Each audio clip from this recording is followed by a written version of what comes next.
원한다면 두 눈이 마주친 지금 이 순간 I can make you fall in love 갈수록 더 가파오는 숨 너도 알고 있잖아 느껴지는 걸 숨기려고 해서 매일 내게 웃어줄 때마다 바보처럼 웃는 걸 계속 빠져드는 걸 벗어날 수 없어 머리가 다친 너란 꿈을 Assalamualaikum warahmatullahi wabarakatuh. Perkenalkan saya Lucy Rahmawati dengan NIM 21060019. Baiklah, saya akan menjelaskan presentasi saya mengenai bab 1, metode dan distribusi sampling.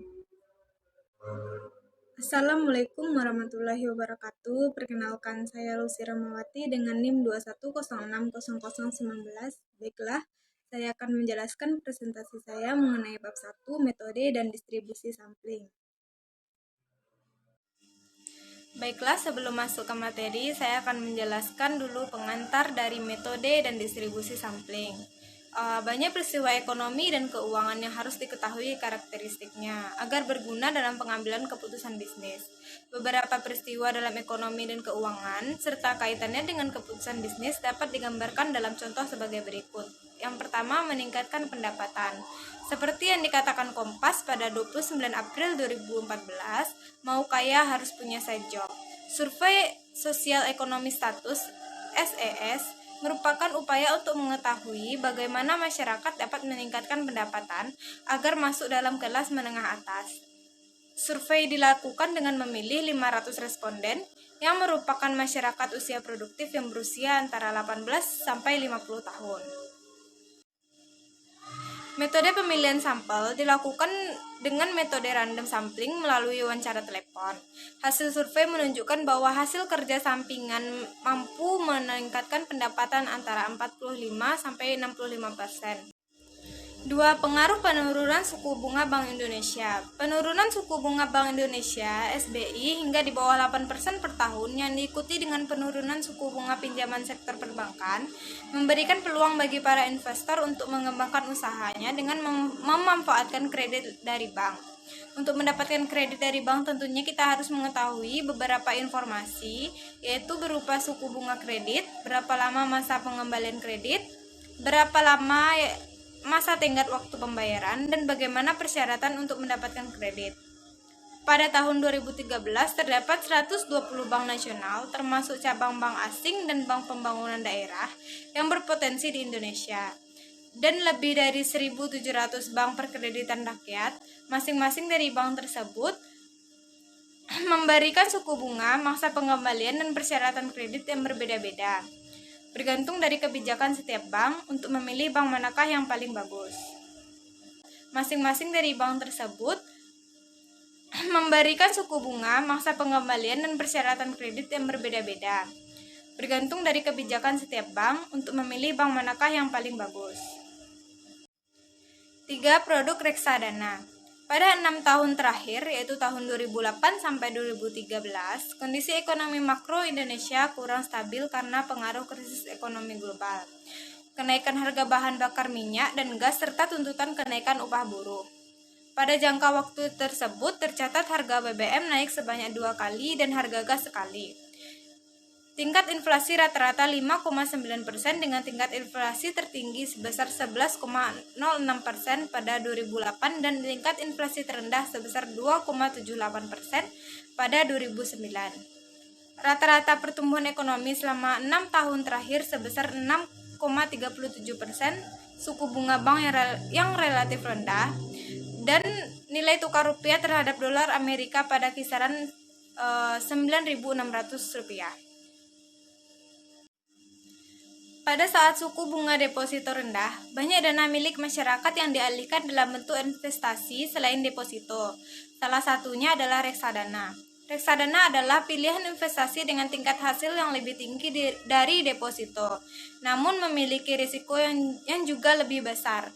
Oleh sebab itu, investor harus berhati-hati dalam memilih produk reksadana. Produk reksadana biasanya terdiri atas saham, obligasi, SBI, dan produk keuangan lainnya. Saat ini terdapat 82 perusahaan reksadana dan setiap perusahaan memiliki beberapa produk reksadana. Untuk mengetahui tingkat hasil investasi dan tingkat risikonya, apakah perlu mengetahui seluruh produk reksadana dari 82 perusahaan atau cukup dari berbagai perusahaan saja? Yang keempat, ada beriklan di televisi. Untuk menentukan produk mana yang akan diluncurkan atau diiklankan, apakah perlu kita mengumpulkan pendapat dari semua pelanggan? Atau cukup sebagian pelanggan saja yang dianggap untuk mewakili masyarakat kelas bawah, menengah, dan atas? Dari keempat kasus yang saya sebutkan tadi, menggambarkan adanya dua kecenderungan dalam memperoleh nilai karakteristik, yaitu pertama melibatkan seluruh anggota komunitas atau populasi untuk mendapatkan parameter seperti suku bunga dari seluruh bank, hasil investasi seluruh perusahaan reksadana, seluruh pelanggan dari jamu atau seluruh pelanggan yang akan diiklankan, dan seluruh komunitas dari pasar modal. Kedua, melibatkan sebagian dari seluruh anggota komunitas atau sampel, seperti sebagian dari perusahaan perbankan dan reksadana, sebagian pelanggan jamu, dan sebagian dari komunitas pasar modal. Apabila dalam memperoleh parameter digunakan kecenderungan melibatkan seluruh anggota, maka biaya yang akan kita keluarkan akan sangat tinggi atau bahkan sering kali tidak mungkin untuk dilaksanakan. Untuk mengetahui tingkat suku bunga kredit, maka pengembalian investasi dan persyaratan kredit dari keseluruhan 120 bank akan membutuhkan waktu dan biaya yang sangat besar. Begitu juga untuk mengetahui tingkat hasil investasi dari berbagai produk dan kombinasi produk dari seluruh perusahaan reksadana. Mengingat beberapa kesulitan yang terjadi apabila menggunakan seluruh anggota populasi untuk mendapatkan parameter, maka dikembangkanlah statistika induktif untuk mengisi berdasarkan informasi statistik yang diperoleh dari sebagian populasi yang disebut sebagai sampel. Contohnya saja, untuk mengetahui parameter populasi, misalnya cukup 10-15 bank yang dijadikan sampel untuk mengetahui tingkat suku bunga dan persyaratan kredit. Dengan menggunakan sampel yang baik, diharapkan kesimpulan yang diambil akan mendekati sama dengan populasinya. Baiklah, demikian pengantar dari bab metode dan distribusi sampling. Selanjutnya kita akan masuk ke materi metode dan distribusi sampling. Metode dan distribusi sampling. Di dalam bab metode dan distribusi sampling kita akan mempelajari 1. Pengertian populasi dan sampel, 2. Metode penarikan sampel, 3. Kesalahan penarikan sampel, 4. Distribusi sampel rata-rata dan proporsi, 5. Distribusi sampel selisih rata-rata dan proporsi, 6. Faktor koreksi untuk populasi terbatas, 7. Dalil batas tengah.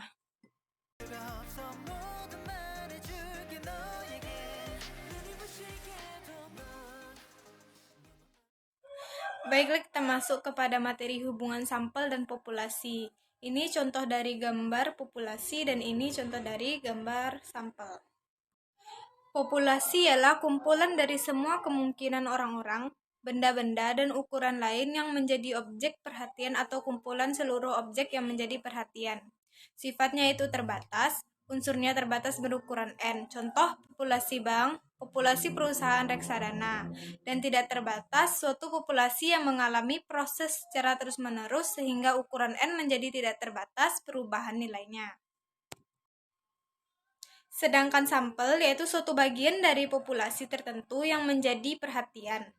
Probabilitas yaitu merupakan suatu sampel yang dipilih sedemikian rupa dari populasi sehingga masing-masing anggota populasi memiliki probabilitas atau peluang yang sama untuk dijadikan sampel. Sedangkan non-probabilitas merupakan suatu sampel yang dipilih sedemikian rupa dari populasi sehingga setiap anggota tidak memiliki probabilitas atau peluang yang sama untuk dijadikan sampel.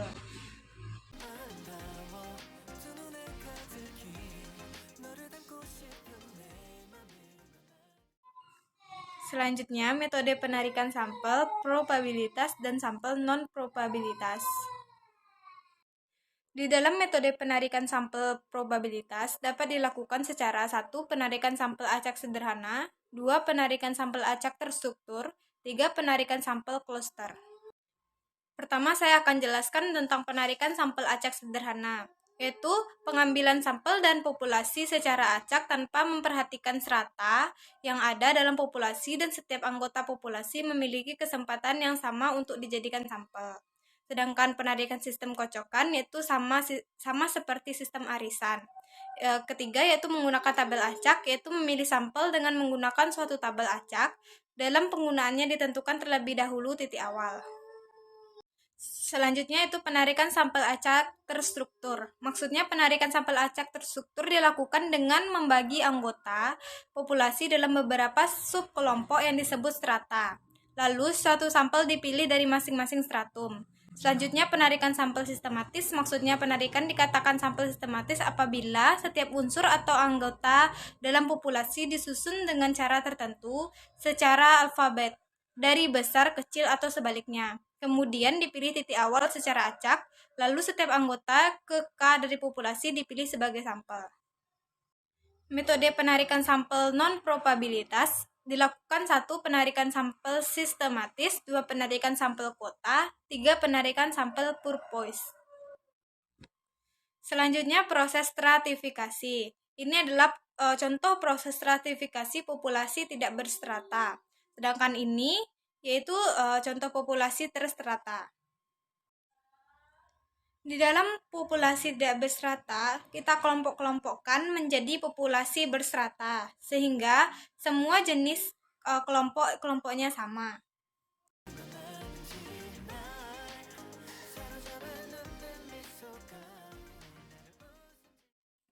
Ini adalah contoh penarikan sampel acak terstruktur. Baiklah, saya jelaskan. Yang pertama, stratum kelompok perbankan dengan jumlah anggota 20, lalu asuransi dengan jumlah anggota 17, pembiayaan jumlah anggota 9, efek jumlah anggotanya 9. Dan ini contoh penarikan sampel kluster. Selanjutnya saya akan menjelaskan kesalahan penarikan sampel, yaitu merupakan perbedaan antara nilai statistik sampel dengan nilai parameter dari populasi. Distribusi sampel rata-rata dan proporsi. Maksud dari distribusi sampel rata-rata ialah suatu distribusi probabilitas yang terdiri dari seluruh kemungkinan rata-rata hitung sampel dari suatu ukuran sampel tertentu yang dipilih dari populasi, dan probabilitas terjadinya dihubungkan dengan setiap rata-rata hitung sampel. Ini adalah contoh perhitungan dari distribusi sampel rata-rata. Baiklah, akan saya jelaskan. Ada di sini Bank Lipo dengan ROA 2, Bank BRI 4, Maybank Indocorp 6, BPD Jawa Tengah 4, Bank BTPN 4. Pertama kita hitung nilai rata-rata populasi keseluruhannya. Yang pertama sigma X per N sama dengan, kita hitung seluruh ROA dari bank-bank tersebut. 2 tambah 4 tambah 6 tambah 4 tambah 4 bagi jumlah dari seluruh bank, yaitu 5. Sama dengan, kalau kita jumlahkan 2 tambah 4 tambah 6 tambah 4 tambah 4 sama dengan 20, bagi jumlah populasi seluruh bank, yaitu 5. Jumlah 20 bagi 5 sama dengan 4. 2. Perhitungan rata-rata dari setiap sampel, dan ini contoh dari perhitungannya. Baiklah, saya akan menjelaskan metode perhitungannya. Yang pertama, dari tabel pertama tadi kita ada contoh dari 5 bank, yaitu Bank Lipo, Bank BRI, Maybank Indocorp, BPD Jawa Tengah, dan Bank BTPN. Dari kombinasi bank tadi, dari bank tersebut kita kombinasikan, yaitu ada Lipo dan BRI dengan kombinasi ROA 2 tambah 4. Sedangkan rata-rata hitungnya yaitu kita jumlahkan 2 tambah 4 6, kita bagi jadi 2 kombinasi tersebut, yaitu Lipo BRI ada 2, yaitu 6 per 2 sama dengan 3. Selanjutnya Lipo dan Maybank 2 tambah 6 sama dengan 8 per 2 sama dengan 4. Berarti jumlah rata-rata hitungnya ada 3, 4, 3, 3, 5, 4, 4, 5, 5, 4. Ini adalah contoh distribusi probabilitas dalam bentuk poligon.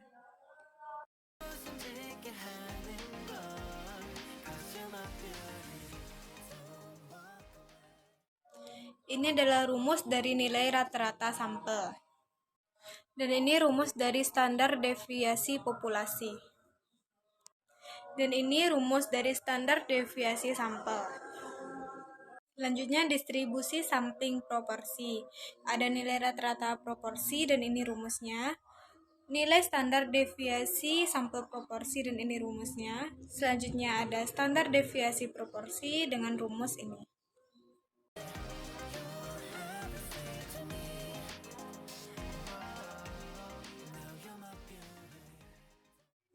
Skema selisih populasi atau sampel. Pada dasarnya, setiap sampel berukuran N yang diambil dari populasi merupakan variabel random dan cenderung mendekati normal. Oleh sebab itu, distribusi dari selisih rata-rata dan proporsi pada dasarnya juga mengikuti pola distribusi normal. Selanjutnya ada distribusi sampel selisih rata-rata dan proporsi dengan rumus-rumus sebagai berikut. Yang pertama ada rumus nilai rata-rata distribusi sampel selisih proporsi. Lalu ada nilai standar deviasi distribusi sampel selisih rata-rata.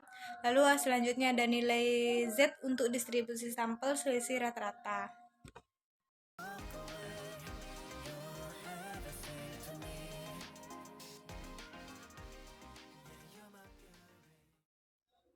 Selanjutnya ada faktor koreksi dengan rumus sebagai berikut. Yang pertama, penyesuaian standar deviasi untuk rata-rata hitung. Yang kedua, ada penyesuaian standar deviasi untuk proporsi.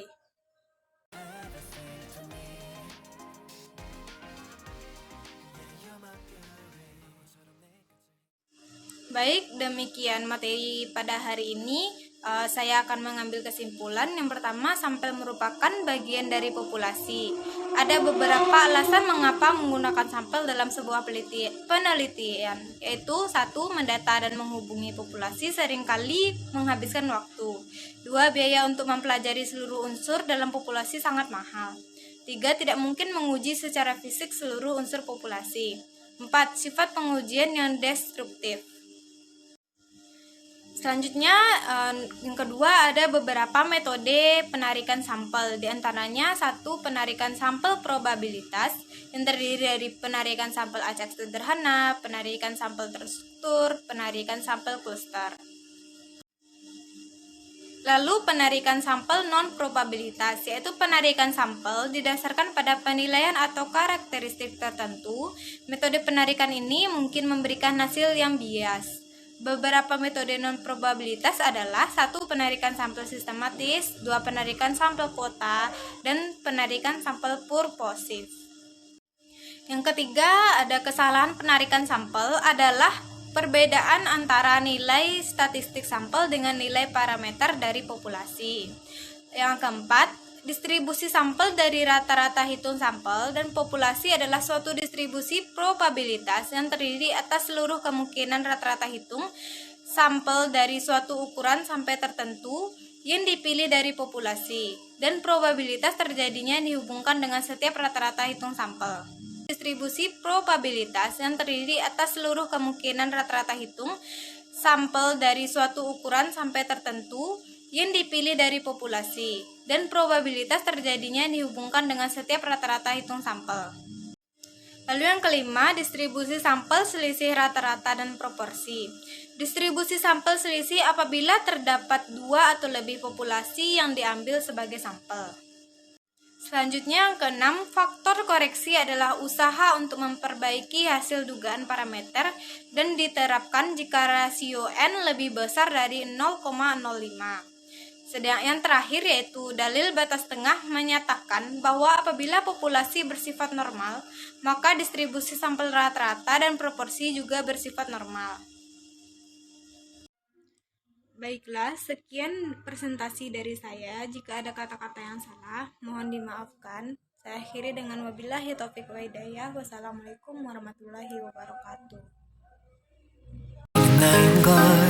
그래 너로 내 맘은 가득 차있어 아닌 척 내게 다가가는 나 다가가면 갈수록 한 걸음 더 멀어지는 걸 애달픈 이런 내 맘 너는 아는지 숨기려고 하지 Maybe 내게 웃어줄 때마다 바보처럼 웃는 걸 계속 빠져드는 걸